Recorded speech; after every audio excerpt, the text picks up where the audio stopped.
सगळ्या प्रकारचा वापर या ठिकाणी होणार आहे. आपण बघतोय आज तिकडून तयार झालेला माणूस रात्रीच जातोय तिकीट घेऊन उभा राहतो.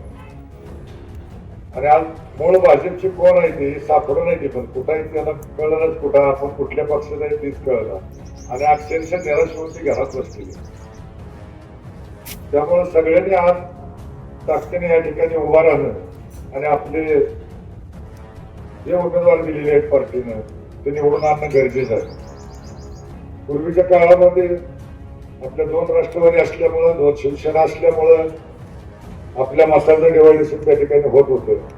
परंतु आता जवळजवळ सगळेजण जिल्ह्यातली परिस्थिती बघितली तर सगळेजण या ठिकाणी एकत्र आलेले आहेत. आणि म्हणून चांगल्या पद्धतीनं आपण या ठिकाणी उमेदवार निवडून देणं गरजेचं आहे. खरं तर खाली टीम नसल्यामुळं आज खासदार साहेबांनी आमदार साहेबांनी किल्ला लढवलेला आहे. वर्ष 1.5 वर्ष झालं एकटेच लढवते. जिल्हा परिषदचं तीच बघतील, पंचायत समितीचं तीच बघतील, ग्रामपंचायतची तीच बघतील. परंतु आता हे निवडणूक झाल्यानंतर त्यांना त्यांचा भार हलका करण्यासाठी त्यांच्या विचाराची माणसं त्या ठिकाणी जिल्हा परिषद असेल किंवा पंचायत समिती असेल या ठिकाणी आपली माणसं असणं गरजेचं आहे. आणि म्हणून चांगल्या पद्धतीनं आपण ती माणसं निवडून दिली पाहिजे. खरं तर त्यांना व्याप असते, दिल्लीत असते, मुंबईत असते, सगळ्या गोष्टी असतात आणि प्रत्येक गोष्टी त्यांच्या लक्षात आणायचं म्हटलं तर अवघड पडते.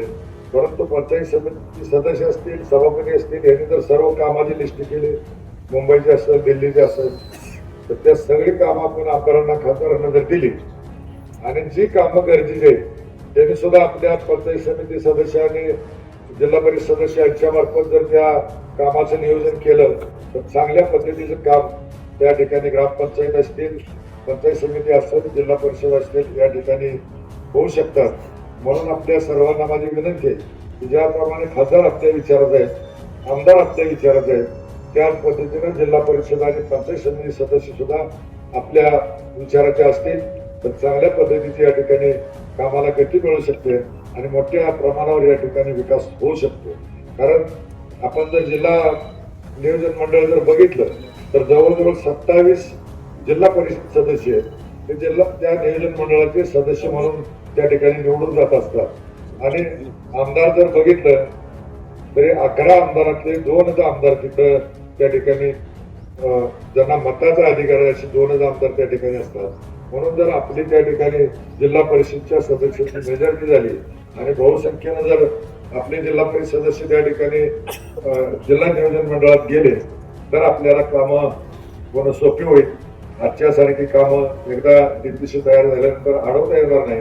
कारण जिल्हा परिषद सदस्य मोठ्या प्रमाणावर तिथं जर गेले तर आपण मतदानाच्या जीवावर सुद्धा आपण त्या ठिकाणी कामं खेचून आणू शकतो. म्हणून आपल्या सर्वांना माझी नम्रपणे विनंती आहे की घड्याळ आणि तुतारी वाजवणारा माणूस या 2 चिन्हावर आपण आपलं आशीर्वाद रूपी मत द्यावं. खरं तर ही निवडणूक दिसायला सोपी असली तरी निवडणूक अवघड आहे. कारण कोणाबरोबर लढायची हीच पंचायत झाली. आता खरं लढायचं आहे भाजप बरोबर, पण समोर बघितलं तर एक वेळ उमेदवार भाजप दिसत नाही. आपल्यातलेच नेऊन उभा केले. ते परवा मला कुठतरी वाचण्यात आलं जसं IPL ला निलाव काढते ते खेळाडू घेऊन जाते तसे आपलेच खेळाडू निलाव काढून घेऊन गेले. त्यामुळं निवडणूक काळजीपूर्वक लढावी लागणार आहे. कारण विरोधकाबरोबर लढणं सोपं असतं, परंतु आपल्याच घरातली माणसं तिकडे गेल्यामुळं फार काळजीपूर्वक आपल्याला या निवडणुका लढावी लागणार आहे.